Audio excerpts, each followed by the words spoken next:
con los asuntos técnicos. Ok, nuestro invitado presente.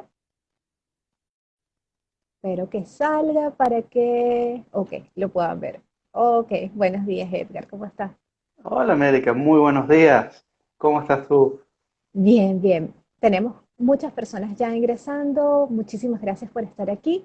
Les quería comentar que tenemos hoy a Edgar Bullock, compañero de la Escuela de Medicina. Él es médico rehabilitador, tiene un máster en neurorehabilitación y un máster en neurociencias del Instituto Guttmann en Barcelona, España. Y hoy vamos a hablar sobre neurociencias, identidad de género y lo que es la orientación sexual. Fíjense, nosotros organizamos esto pensando sobre todo en hablar desde el punto de vista científico. Lo voy aclarando desde ahora para que no tengamos perturbaciones durante la transmisión, para no herir susceptibilidades, para no generar controversias, porque la idea es informar y llevar un poquito de lo que se está haciendo a nivel científico, de lo que son los estudios en el área, para que ustedes simplemente conozcan un poco más de cuáles serían los determinantes de lo que es la identidad de género o de la orientación sexual en el ser humano.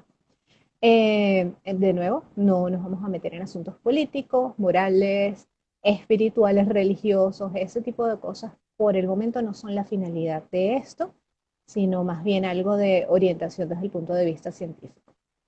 Ni Entonces, sociológicos. sí, sí, bueno, lo social sí, lo social va a estar siempre incluido porque va a ser uno de los factores que influye sobre lo que va a ser la diferenciación en cuanto a orientación o a identidad. Eh, Estuve preguntándoles por las redes si ustedes conocían lo que era el concepto de orientación sexual o identidad de género y vi que algunos no lo manejan y me parece que es sumamente normal porque hay confusión, siempre hay confusión sobre el tema. Es más, hay Muchísimas, confusión siempre. Siempre tiene cuando a se ver habla, ujú, y mil cuando se cosas. habla, por ejemplo, de sexo. La gente dice, esto es relativo al sexo, esto, no sé, es una charla sexual, etcétera, etcétera. Y realmente cuando se habla de sexo se está hablando de si es masculino o femenino. No estamos hablando de relaciones sexuales, de todo lo que gira en torno, ni siquiera estamos hablando de sexualidad, porque sexualidad abarca hasta la forma de comportarse, de vestirse, de arreglarse, comportamientos sociales. O sea, en este momento esto no es una charla de sexología en cuanto a el acto sexual o a relaciones sexuales, tampoco. ¿Ok? Entonces, sexo, hay diferentes denominaciones como sexo biológico, que viene dado por el sexo cromosómico, si eres XX o XY, a grosso modo, porque hay otras variantes. Eh, Sexo fenotípico, que es cómo luces tú.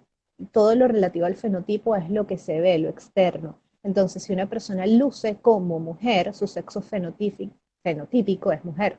Si luce como hombre, o sea, tiene características de hombre, el sexo fenotípico va a ser de hombre.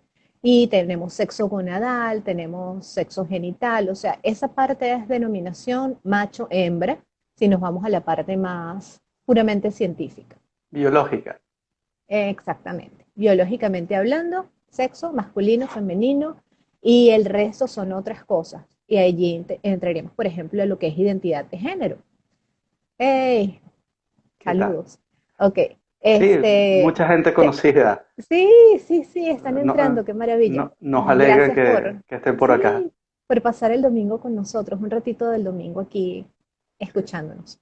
Ok, se agradece. vamos con lo que es identidad de género. La identidad de género más bien es un constructo psicológico, es con lo que yo me identifico. Yo me identifico como una mujer, me identifico como un hombre o eh, vamos a decir que dentro de las nuevas concepciones o conceptos que se han obtenido, pues no te identificas con ni el uno ni el otro. Esto es identidad de género, ¿ok?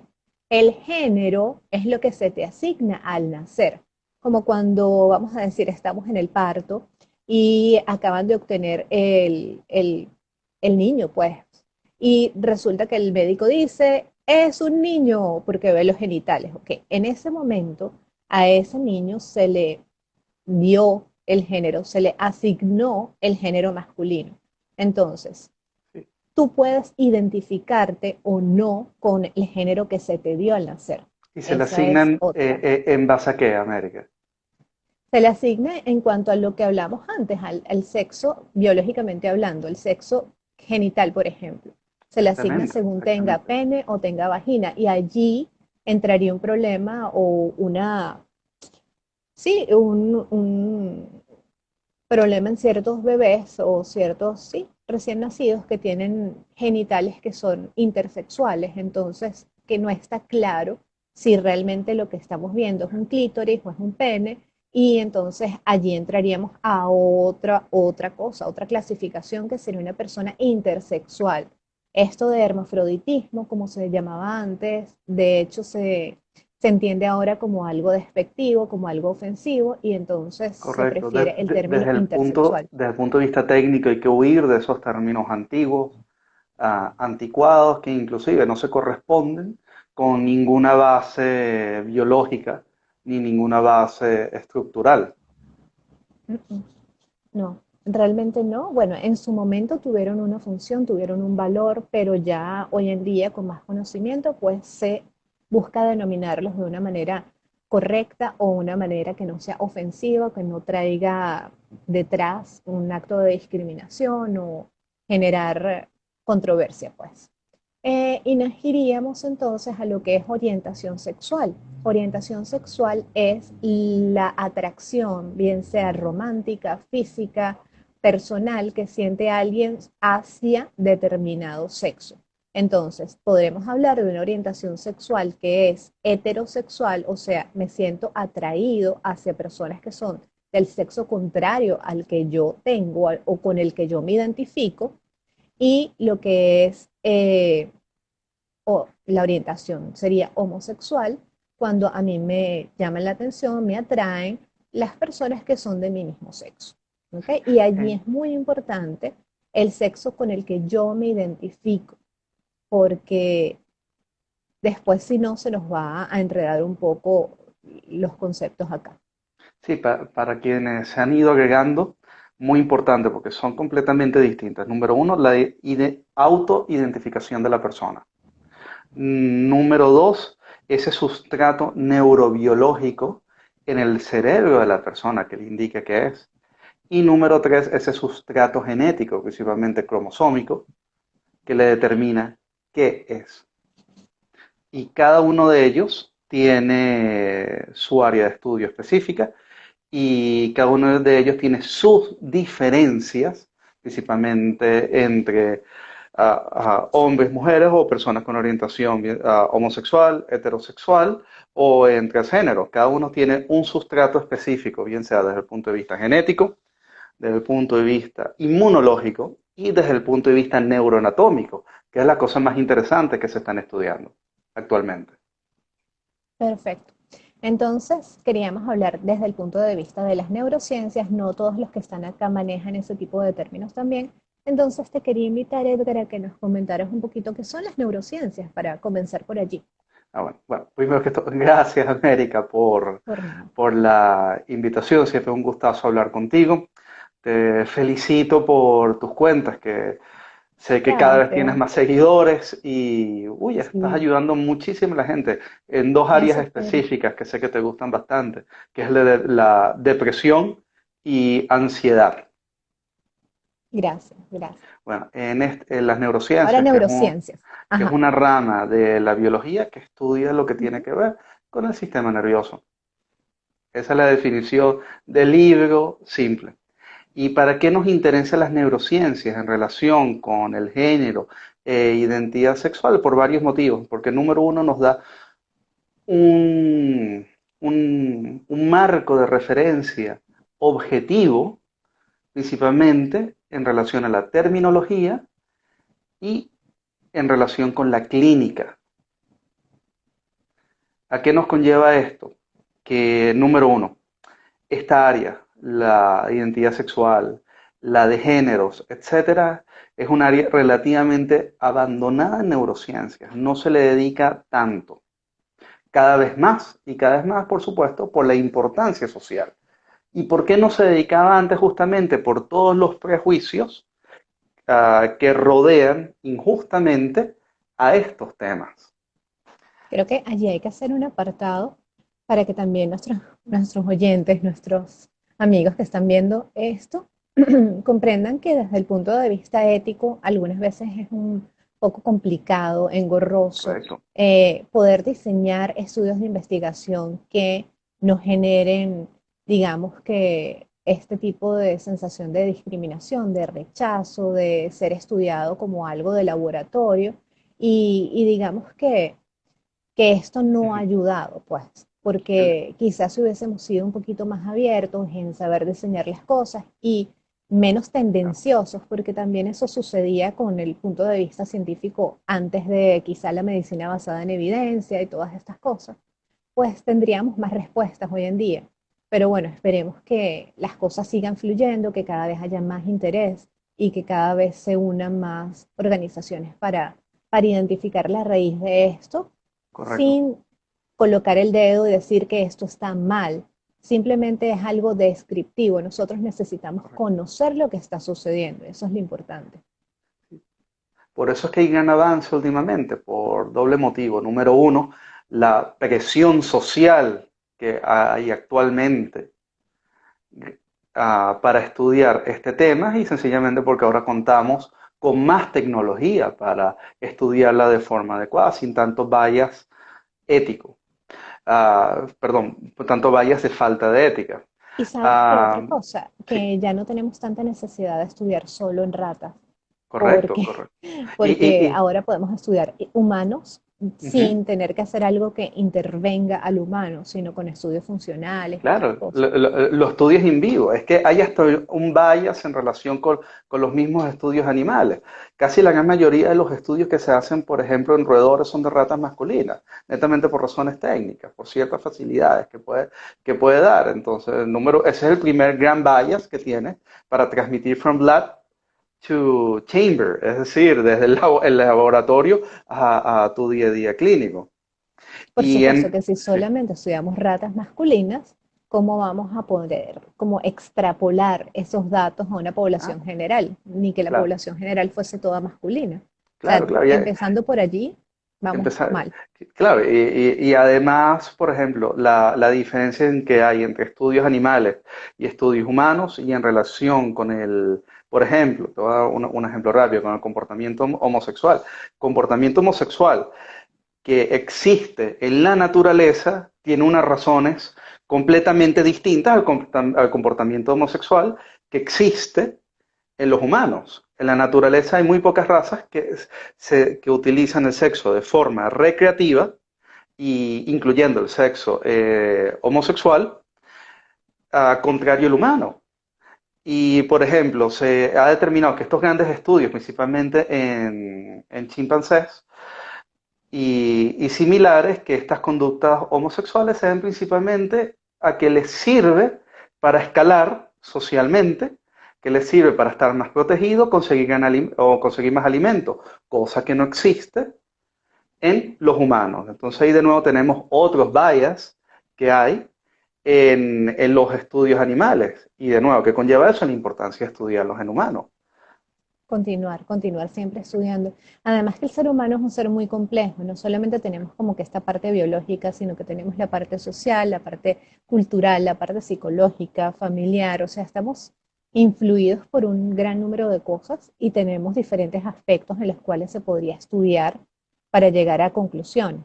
Y, y bueno, de nuevo, los sujetos que participan de estos estudios de repente no son una muestra significativa de lo que constituye toda esta Uh comunidad -huh. y entonces tampoco, de nuevo, son resultados que puedan hablarnos de la población general. Claro, y más Entonces, cuando estos estudios, principalmente cuando se hablaba en estudios animales y en estudios humanos, son estudios que además ni consideraban el transgénero, y netamente un heterosexualismo puro y un homosexualismo puro, sin nada intermedio y de nuevo, ni dígase que no se incluía el transgenderism, por decirlo de alguna forma. Otro punto importante es porque esto siempre se ha estudiado y siempre ha sido una de las grandes dudas. Uno de los grandes hitos fue la publicación de Kinsey en Ujú. el 48, luego los estudios en Masters and Masters, y luego otro tipo de estudios, pero estudios que más que todo ah, trataban de englobar esto desde el punto de vista sexo sociológico, más no de algo que podría ser hasta mucho más objetivo, genético y neurofuncional y neuroanatómico. Que gracias, ahora tenemos estas nuevas tecnologías que nos lo permiten evaluar y nos lo permiten evaluar en vivo. O sea, tractografías para ver en vivo cómo funcionan estas nuevas redes cerebrales, resonancias magnéticas funcionales que nos permiten ver qué áreas se activan más que otras en todo tipo de población. Ahora tenemos estas ventajas para estudiarlo de una forma más completa y lo importante, de una forma más objetiva. Fíjate que teníamos un comentario súper interesante aquí Uh -huh. de una de nuestras compañeras que hizo Ruralito. Ruralito es una pasantía, digamos, una temporada que uno hace lejos de su hospital y es como la primera práctica en solitario que hacemos como médicos antes de graduarnos. Ella lo hizo en el Delta del Amacuro, es un estado de Venezuela donde hay bastante población aborigen, digamos. Y ella está comentando acá que hay una proporción interesante de la población que es bisexual y que a ella le impresionó esto porque quizá no se lo esperaba. Entonces, sería bueno comenzar a hablar de dónde viene la orientación, Okay. de dónde Eh, viene la orientación sexual desde el punto de vista neurocientífico. okay. También desde ese punto de vista podemos hablar de las estadísticas. Muy pocas estadísticas existen. Las estadísticas modernas hablan de bisexualismo, no hay estadísticas. O sea, la estadística que lean no va a ser una estadística ni confiable ni objetiva. Además, porque, de nuevo, hablando de bias, el gran bias que existe en relación con las preguntas. Si este bias lo Sí, tenemos hasta cuando si investigamos en humanos, que sencillamente incluyen o masculino o femenino, y a la orientación sencillamente heterosexual o homosexual, y no va más allá. De nuevo, cómo se obvian aquellos intersex o de transgenderism. Por ejemplo, las últimas estadísticas, y puede ser más, puede ser menos, habla de población masculina homosexual entre aproximadamente 4 al 6% y población femenina de tendencia homosexual entre aproximadamente de un 2 a un 4, es decir, menor que la población masculina de tendencia homosexual. ok, Y de ok. nuevo, de bisexualism, Realmente ni se comenta. son números que, como dices, no deben ser del todo confiables No, por la manera incluso en que plantean la pregunta. Cuando uno va correcto. a cualquier sitio te preguntan hombre, mujer, ya. Y si Sí, acaso ahora en las planillas nuevas de cualquier cosa ves otros. Entonces, muchas veces incluso por la parte social que influye mucho, no les estoy diciendo que influye sobre la orientación o sobre la identidad, sino sobre el temor a expresarlo. Entonces, de repente, a ti no te genera confort, tranquilidad o la sensación de que esto no se va a revelar si tú colocas en otros algo que es lo que tú realmente claro, sientes. claro. Es que hasta hace bias se ha visto en trabajos dirigidos a determinar porcentajes de población homosexual y las mismas personas voluntarias tienen miedo por todo este tabú injusto que existe en relación de este tema, de Claro que sí. colocar realmente lo que piensan. En relación con la orientación sensual, tanto la orientación como la identidad tienen sustratos. Algunos podrían compararlas hasta similares, porque de nuevo estamos hablando de filosofía y neurociencia. Y actualmente, filosóficamente en neurociencia, sabemos que todo lo relacionado con nuestro sistema nervioso es dinámico, es constante y está interrelacionado. Por ejemplo, en relación con lo que estamos hablando de gender orientation, importantísimo, número uno, el papel de la testosterona. Testosterona entonces va a ser el primer tema. Sí, Ok. va a ser el primer tema. Un tema bonito, es un tema interesante.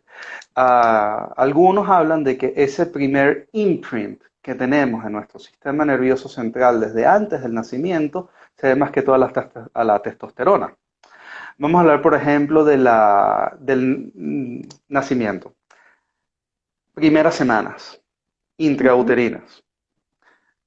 No están desarrollados nuestros genitales. Tenemos unas gónadas indeterminadas. En los hombres que tienen cromosomas X y Y, en el cromosoma Y existe un gen que es el gen SRY o SHRI. Algunos también lo llaman el SIR, pero es el SHRI. Este es el que manda la señal, de nuevo, está en el brazo corto del cromosoma Y de los hombres, es el que empieza a enviar la señal para que estas gónadas indeterminadas empiecen a formarse como testículos.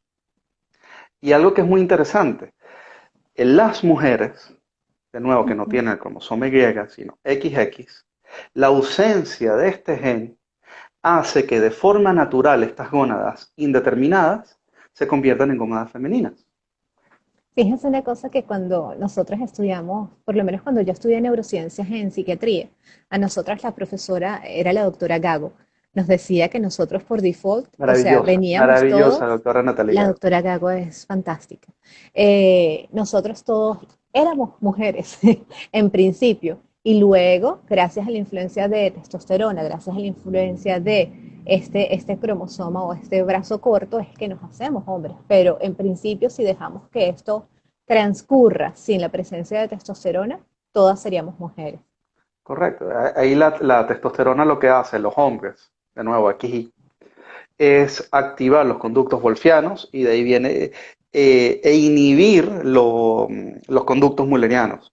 Los conductos wolfianos, de nuevo, desarrollo de los testículos genitales masculinos y en las mujeres el desarrollo de los contrarios, de los mullerianos y vienen los genitales femeninos. Entonces, de nuevo, ese primer impacto importantísimo de la testosterona. Y luego, aproximadamente ya ese primer impacto de testosterona ocurre tempranísimo, en las primeras semanas. En varones ocurre a partir de la octava semana, con un pico a partir de la semana número 16 y en la 24 es cuando disminuye.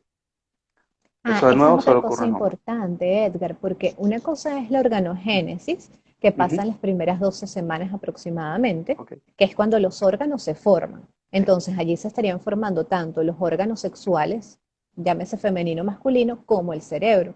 Pero correcto. luego de esas 12 semanas está el desarrollo de las redes neuronales, Claro, que y por eso, eso es que viene el segundo influjo. Lo que tú dices, esa parte es espectacular que estás comentando, Ujú. porque fíjense, además primero se da ese desarrollo dado por las testosteronas o en ausencia de testosterona y luego es que se da el desarrollo del sistema nervioso central. Súper Es decir, importante. no se dan de forma simultánea, pero de nuevo, continuando este desarrollo, se interrelacionan y ahí de nuevo el impacto que tiene la testosterona en zonas específicas del Pero cerebro. pueden ocurrir cosas cuando hay la organogénesis con Ujú, esta testosterona que nosotros habíamos hablado un correcto, poquito de este tema previo y estaba conversando Edgar sobre lo que es la resistencia en los receptores de testosterona, por ejemplo. Esto correcto. podría pasar en una etapa más temprana, pero luego también podría pasar, o sea, lo estoy dividiendo como en segmentos de tiempo en los cuales pueden ocurrir cosas que Ujú, determinen.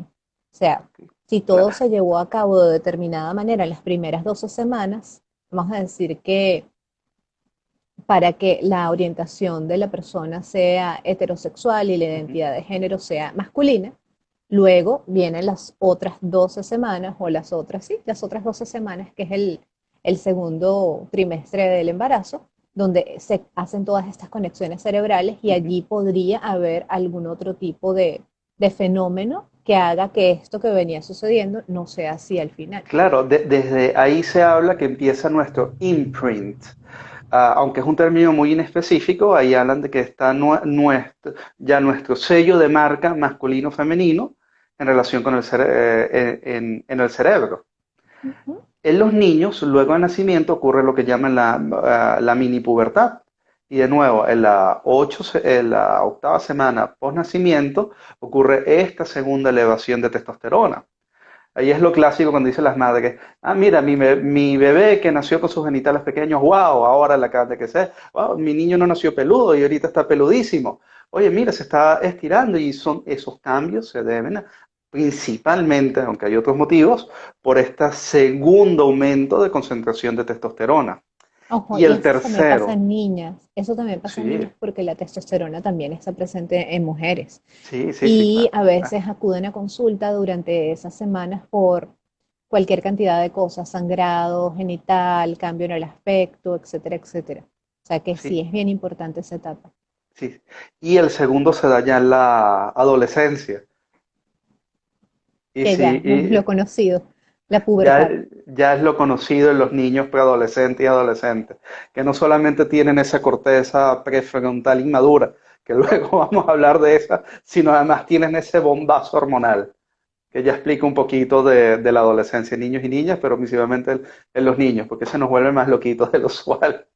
Y ojo, que la corteza prefrontal ahora están diciendo que antes manejaban que hasta a los 21 años más o menos era que se terminaba de madurar y ahora lo están extendiendo ya. He Claro. leído 23 hasta 25 años. Entonces, bueno, eso es otro tema, porque la corteza prefrontal es la que nos permite elaborar pensamientos, Claro. tener, como les digo, toma de decisiones adecuada, etcétera. Y bueno, allí entraría todo un montón de cosas de, entonces deberíamos prohibirle cosas a los chicos hasta los 25 que estén bien maduros. Por ejemplo, la elección de la carrera. Discutible más que todo por temas neuroplásticos. ¿Hasta cuándo También, podemos también, hablar que nos dura la neuroplasticidad en zonas específicas? Nuestro cerebro sigue cambiando hasta el para día el que morimos. conocimiento. Sí, sí, Así de es sencillo. así. Ok, sigamos. Ya pasamos de testosterona. Ahora, ¿qué viene? Comentaste algo muy interesante en relación con esas variaciones, esas alteraciones cromosómicas que pueden ocurrir. Y esas desde el punto de vista técnico son las que llamamos intersex. ¿Por qué? Porque ahí sí se ve desde el punto de vista objetivo un gran campo de variedad, desde un extremo masculino hasta el otro extremo femenino. Y se debe a mil y un millón de causas, distintas alteraciones cromosómicas, bien sea por depresión cromosómica, netamente una persona que nace con un cromosoma X, otros con cromosoma XY, pero con alteraciones secundarias, la 5 el clásico síndrome de 5 alfa reductasa, que luego quisiera comentarles porque hay un caso que van a recordar, tiene tiempo sin salir Ese caso en quiero televisión. que lo cuentes, porque yo creo que sí se van a acordar de ese caso porque fue muy, muy, muy, muy famoso. Claro, y Bueno, mientras depende más, de cuánto sigan, cuánto sigan los deportes y la actualidad, pero bueno, y mire, podemos ver desde el clásico síndrome de Turner, más hacia el espectro femenino, o el clásico síndrome de Klinefelter, y aunque esos son temas para, yo creo que para otro, sí, esos son temas, sí. Es que ese tema es muy, muy amplio, por eso les decíamos para otro. que Sí, estamos intentando mantenerlo como algo orientativo, sí, sí. sencillo. Y bueno, por supuesto, si ustedes tienen dudas, preguntas, quieren algo más, pues se les puede preparar sin problema. Pero fíjate, ahorita hablando de intersex, son muy importantes, porcentajemente es mínimo. Hay algunos que hablan del 1% de la población y otros hasta que hablan del 0,058 de la población. Pero, ¿cuál es la importancia de ellos? Obviamente que hay que reconocerlos, hay que tratarlos, gente que no debe ser olvidada por la comunidad sanitaria, pero que han sido esos trastornos los que nos han permitido en las últimas décadas el estudio tanto de la orientación como de la identidad sexual. Fíjate ahí lo interesante. Son los que No, y nos no es han que, permitido o sea, estudiarlo. cuando hablamos de porcentajes, si vemos el 100%, un 1% luce poco, pero cuando nos Sí, vamos a que somos 6.000 millones de personas, un uno por claro, ciento representa millones de personas. claro, claro. Entonces, por eso es que cada vez escuchamos más de casos, también hay más permisividad desde el punto de vista cultural para hablar sobre esto, se han abierto un poquito las perspectivas y la gente está como más receptiva. Y sin embargo, continúa pues el rechazo, el bullying, etcétera. Y bueno, esos factores son factores estresores adicionales para una persona que ya viene con un estrés de base, que es Sí, precisamente sentir que su identidad de género no es la identidad común, por decirlo así, la Sí, normativa, lo que más sí, se repite. claro. Y continuando con la testosterona, que es un tema muy interesante, se ha demostrado Ujú. hasta el efecto que tiene la testosterona con el comportamiento del niño. Parece que está relacionado con los niños en relación con este tipo de juegos más brusco, probablemente por efecto de la amígdala. La testosterona activa ciertas zonas del cerebro que todavía no estamos completamente claras en cuáles, aunque ya sospechamos, tipo corteza singular anterior, amígdala, que la corteza sirve para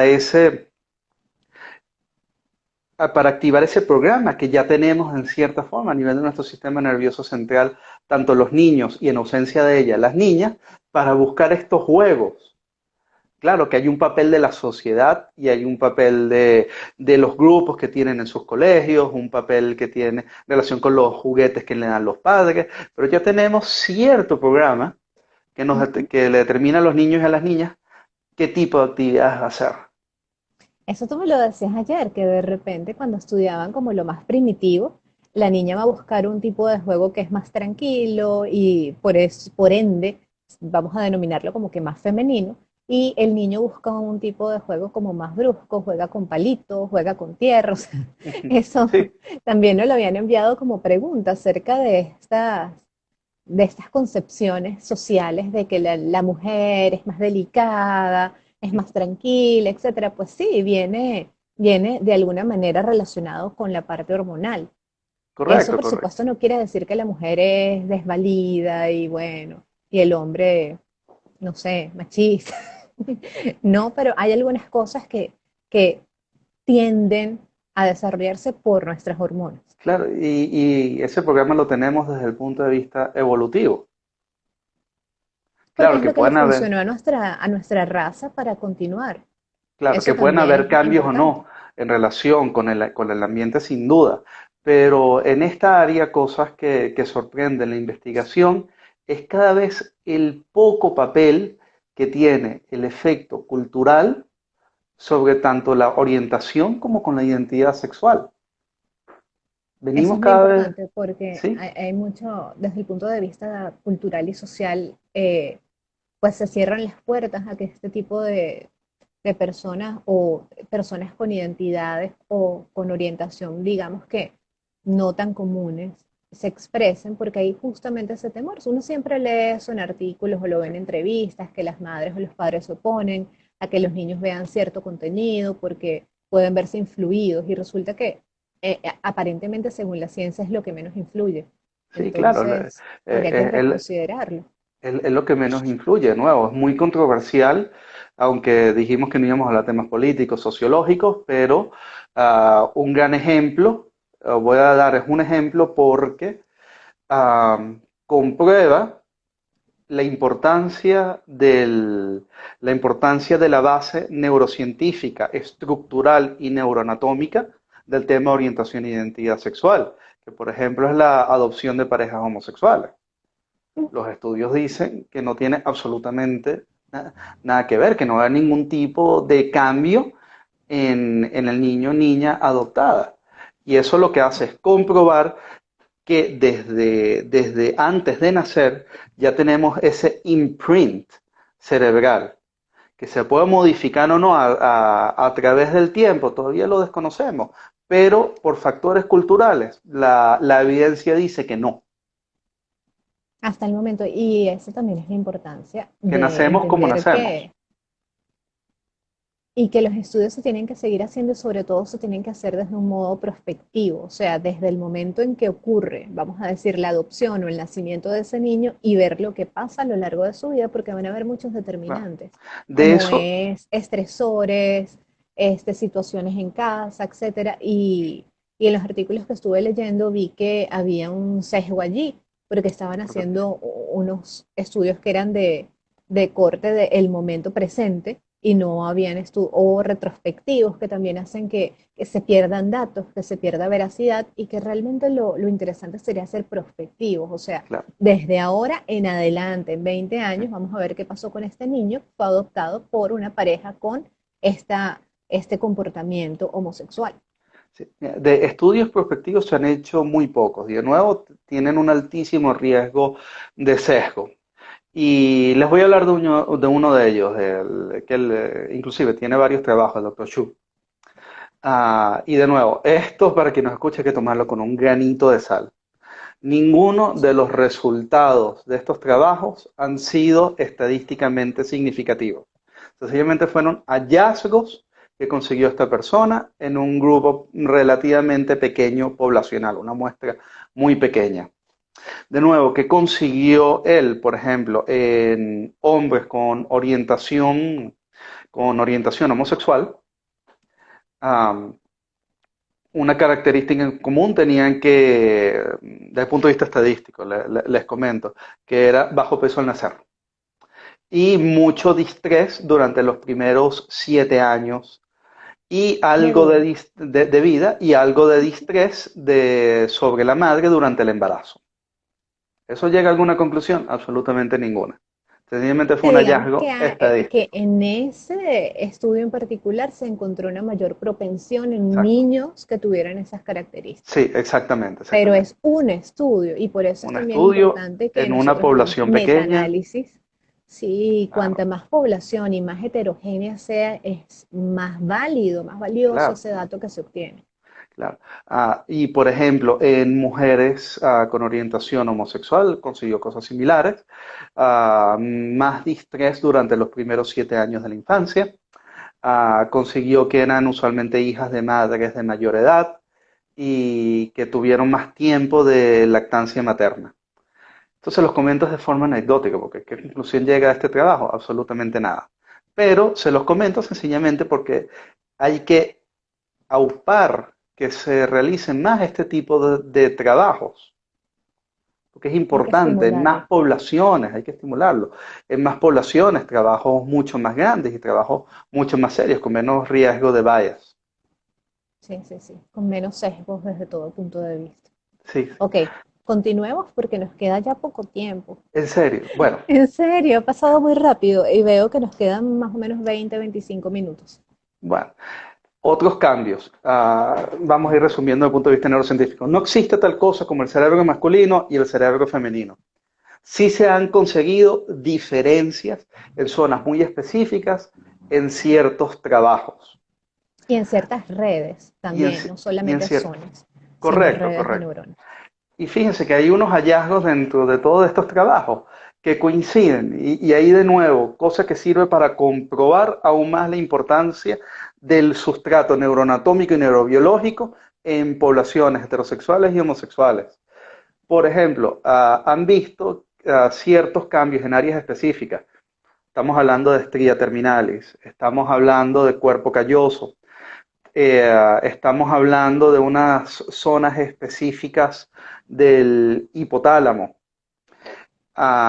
Estamos hablando en relación al grosor de ciertas zonas de la corteza cerebral que han conseguido hallazgos similares, por ejemplo, entre población femenina y Ujú. población masculina homosexual.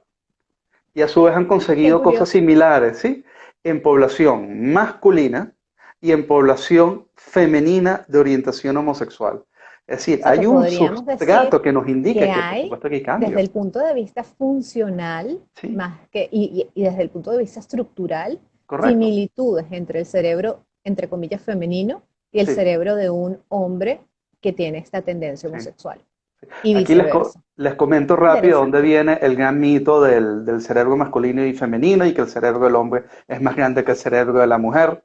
Eso sencillamente viene de un gran estudio poblacional que, por supuesto, los hombres que tienden a ser más grandes, más gordos y más altos que las mujeres, por supuesto que tenían un cerebro más grande. Pero cuando se equipara desde el punto de vista estadístico, completamente iguales, no hay ningún tipo de cambio. Sí pueden haber cambios desde el punto de vista funcional, pero se relaciona más que todo con los roles evolutivos que tenemos. Roles Los, evolutivos.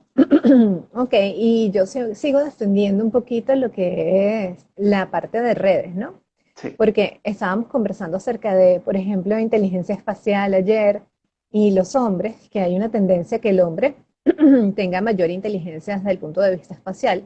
Eso no quiere decir que todas las mujeres se pierdan o Claro, que es todos los duro. hombres sean como una brújula, solamente que hay cierta tendencia. Sí, Igualmente en claro. la parte verbal, que la mujer tiene mucho más, no digamos capacidades, digamos que es más productiva desde el punto Claro. de vista verbal, mayor número de palabras por día, etcétera, que el hombre, pero también tú me estabas diciendo algo que es muy válido, que el rol desde la prehistoria de la mujer es muy diferente al rol que tiene un Correcto. hombre, entonces la mujer debía relacionarse con las personas mayores en esa comunidad o con los niños y era verbal ese trato. Por En supuesto, cambio, los hombres sí, los Homo los hombres se iban a sapiens casar. tenemos muy poco tiempo en esta tierra y por supuesto que vamos a traer ciertos rasgos que están grabados desde el punto de vista neuroestructural en nuestro cerebro. Eso es Y que falta lógico. mucho para que cambien, ojo, Uy, porque sí, son millones de años para que cosas cambien. sí, sí, sí, completamente, completamente. El caso es el de Caster Semenya. No sé si Ujú. recuerdan una corredora de África Ya que va, fue muy ubícalos. controversial. Olimpiadas Ah, de 2016. eso sabes tú más que yo. Claro, Olimpiadas 2016, atletismo, una mujer imbatible y Sí, bastante peculiar en lo que sería su fenotipo, la manera en que lucía. claro, correcto. Y, por ejemplo, las organizaciones internacionales manejaron el tema de una forma patética y humillante para Semella, porque se violó mucho la confidencialidad clínica. Sí, sí, Y fue así grotesco y eso. así ha ocurrido porque Semella es uno de los grandes ejemplos de esto del intersex. ¿Por qué? Porque ¿Qué le pasa a ella? Cuéntanos. Semella, el sexo genético, Semella es cariotipo XY. Semella, desde el punto de vista de sexo genético, es hombre. Pero ¿qué pasa? Tiene una alteración en la 5-alfa reductasa que tiene que ver con la funcionalidad de las testosteronas y desarrolló de forma incompleta genitales. Y en su caso fueron genitales indeterminados, terminando más hacia femeninos. Pero ¿qué pasó? Que Ujú. Semella, siendo desde el punto de vista genético hombre, también por ende, tenía altas concentraciones de testosterona. No tantas como un hombre sin esa patología, pero las tenía. ¿Y a qué conlleva eso? Bueno, muchos cambios desde el punto de vista fenotípicos, desde estructura de masa muscular, y otros cambios externos. Por supuesto que ella, digamos que tiene una capacidad atlética superior Claro, al del resto, al del resto no, al de las XX, porque claro, estamos hablando de capacidades desde el punto de vista cardiovascular, respiratorio y de masa muscular per se que van a ser distintas. claro, Pero realmente sí se manejó muy mal. Yo recuerdo que otros equipos de atletismo la acusaban de ser hombre y se puso todo esto sobre el tapete y todo el mundo se enteró y fue un gran claro. escándalo. Y Y, realmente y, desde el punto psicológico, me imagino que eso afectó terriblemente a esta deportista, pues. claro, Y ella no lo eligió en ningún y momento, leyendo ni su sobre el intención tema, era y, engañar. y leyendo sobre el tema a ese tipo a ese tipo de deportistas, antes eran sometidos a exámenes médicos sumamente crueles, casi en público, cuando rompían récords, etcétera, parecía hombre y mujer. Y actualmente sale más de entre 5 a 15 deportistas intersex. Y es un tema complicado, porque te voy a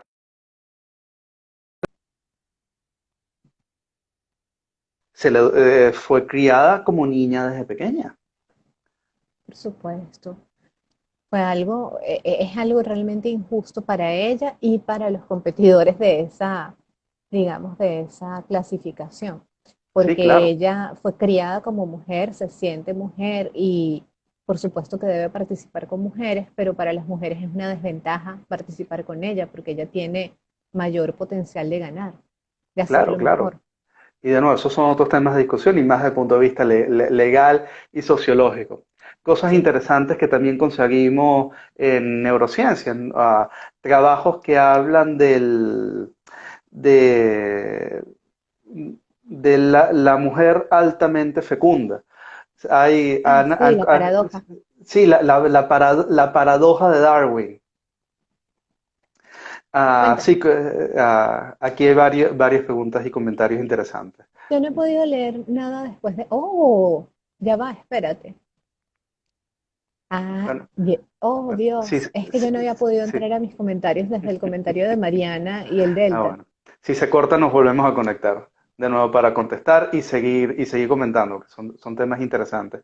Mira, lo de la paradoja de Darwin, desde el punto de vista evolutivo, aunque esto va a sonar feo, o desde el punto de vista evolutivo, se hablaba de la desventaja que existe en la reproducción homosexual, porque no hay reproducción homosexual. Pero ¿qué consiguieron? Que homosexuales, hombres homosexuales que lograban reproducirse y tener niñas, estas niñas tendían a ser más fecundas en comparación con otras hembras u otras mujeres. No, la gran paradoja evolutiva, la naturaleza sabe y sabe lo que hace. Sí, porque realmente para la naturaleza le interesa que existan hombres que fecunden Claro, mujeres, pues, porque claro. si no nosotros no dejamos de existir. Claro, Y eso es todo. compensa aumentando la fecundidad y esto ocurre tanto en animales como en humanos. Esto se descubrió principalmente en animales, Ok. pero por eso le hablo de lo interesante de esa paradoja evolutiva. Y lo otro que sí es un estudio que se ha realizado en humanos, también llama la atención. Y América y yo lo hemos conversado mucho. Y me imagino que muchos de ustedes lo han visto en familias, que en familias numerosas, principalmente las Ujú. que tienen muchos niños, Varones. muchos varones, varoncitos, han logrado ver que los más pequeños, los últimos, son hombres de tendencia homosexual. Ujú.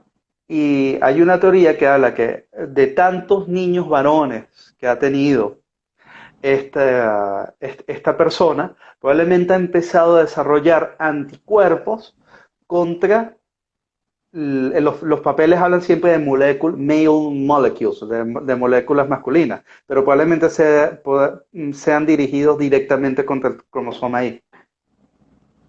Súper Entonces, de interesante, nuevo, de eso explica verdad. alteraciones en el gen SRI, explica alteraciones en la testosterona y por ende explica por qué ese cambio de orientación o tendencia.